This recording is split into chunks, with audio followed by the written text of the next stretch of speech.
bitti mudda asin jenna dhibba lamaa fi 45 fi dhibba 3 irra kan jirtan yoo ta'u egaa bifa adda ta'een gara 50,000tti siisaatti kan jirtanidha.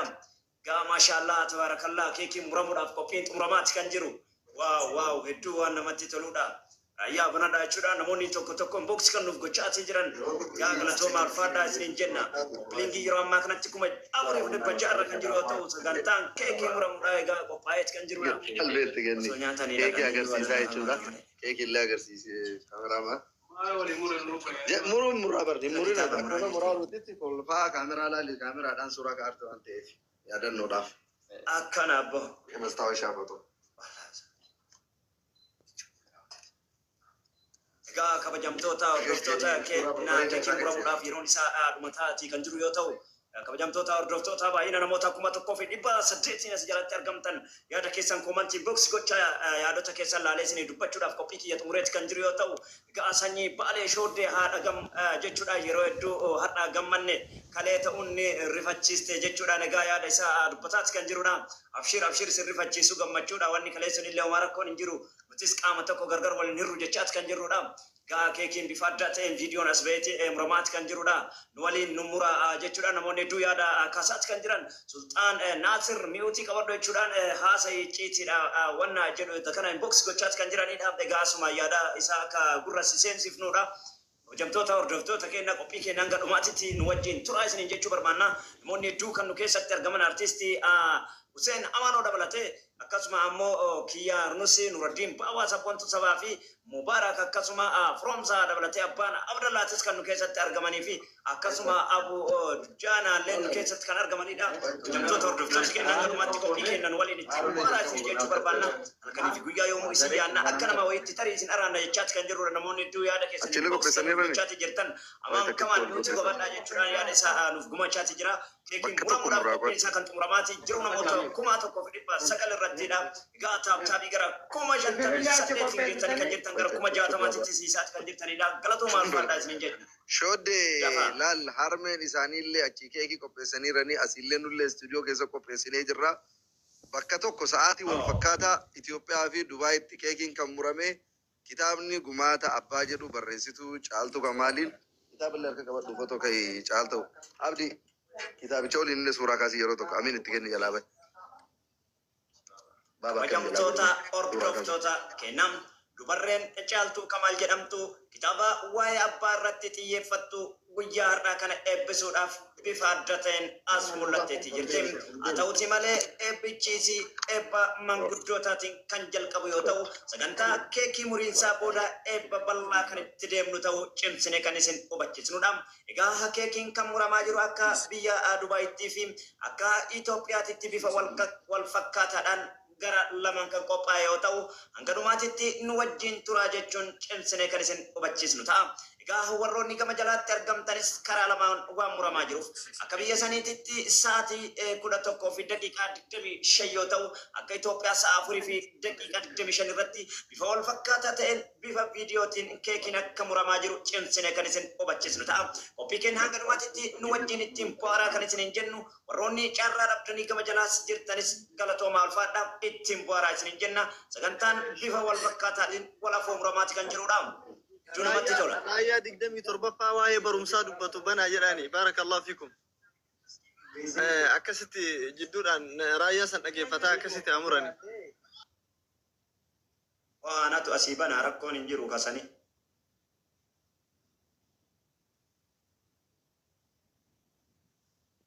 Yaa salaam. Allahu akbar. Waan nama shoodde mee nama 3,000 guuti biyaanse nama 3,000 irratti amurru namni nutti xiqqaate. Kitaaba kana keessattuu bagaraa nama nyaatu harma isiiti. Yeroo ammaa kanatti namoota 2,200 irra kan jirtan yoo ta'u koopiliingii bifa adda ta'een itti fufaa isin jenna. Namoota 3,000 akka dhufutti cimsine kan isin gaafannu yoo ta'u kabajaa fi jaalalli isin nuuf qabda yoo mallee taanaan kan nu keessaa hin jirrannedha.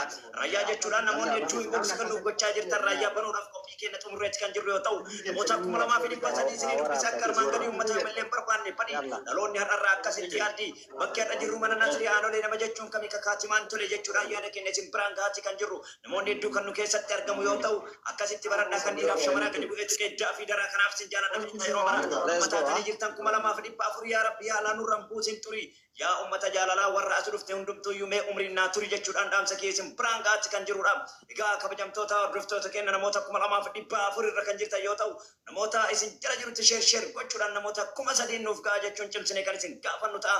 Egaa itti fufaa isinin jenna hanga raayyaa bannutti qophii keenya hanga dhumaatitti waliin turaa isinin jecha sagantaan keekii muramuudhaaf karaa lamaan wal fakkaataadhaan kan nu biratti argamaatii jiru yoo ta'u gama haadha isaanii yookaan firoomsaa Oromootii fi akkasuma gama istaadiyeemii Nasrii Aanolee keessatti kan argamu yoo ta'u keekii muramuudhaaf qophiin isaa kan xumuramaatii jiru yoo ta'u namoota isin jala jirutti sheer godha namoota 3000 ga'a isinin jechuu barbaanna hagasii raayyaa barbaanna. Lafa qophiin itti hundaa hagasii kana isinin jenna barabboo wallaahi uummata kana. Yaadumaan nyaatanii deema. Kuma sadii tana itti muddi geette nama 500 bicha siyaafee barakallahu fiik. Namoota 400 bichatu hafa yaa nama 600 bichatu hafa manni kiyyana jaalata daqiiqatti 300 kana ga'anii bara. Akkana wallaahi billaahi amma taatanii jirtan 2000 ummata jaalalaa ummata nagaya baay'een isin jaaladha maaluma isinii tayaa yoo feetanillee koottaan irra baya seenaa xiqqishuu wayii quraan isin gayaa.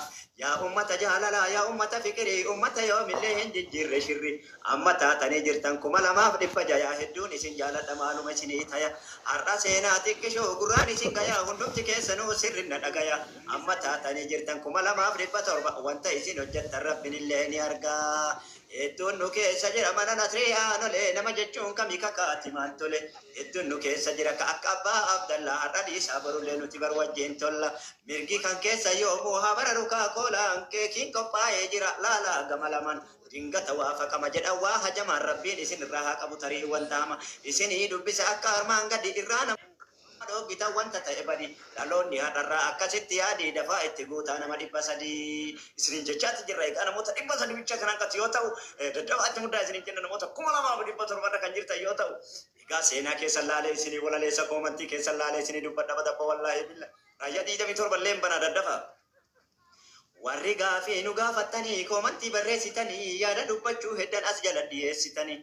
Garaa nama nyaata wanti isin dubbattanii raayyaa 27 banaa jettanii koomantii as fiddanii dakana barreessitanii rakkoon takka hin jiru anatu isinii banaa meesirri na dhagahaa yaa ummata yaa jarana daddafaa itti muddaa nama 3000 ummata yoomis taanaan hin barbaanne badi isinii dubbisa akka armaan gadi akkana jenneeti waan keessan dubban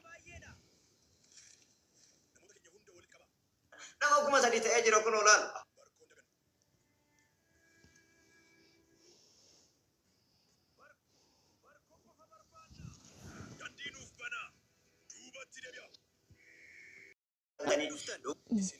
Kan jiru kanuma isin kabajaan maltanii kanaaf amma dafaa mura 300 ta'ee iyyuu tirfii 100 argama 200 ta'ee jiru. Shote ega goote nama 700 Ooyee sadii 500 kana waraabee. Shote Sodaadha kana akkana. nama keenya qofa barbaanna. Keekii bicha akkana godhe. amma takkaa jallisi koo ana dubbata Itti muddaa nimaa nama kiyyaa kun tirfii 200 qaba. Embayin sirritti taa'e ashee viidiyoo cufatin. Hawaasa keenya kabajamoo jaallatamoo egaa guyyaa har'aa waamicha kitaaba gumaata abbaa kabajanii kan biyya kana keessa jirtan laayivii mana Naasir Aanolee keessatti kanneen dhuftan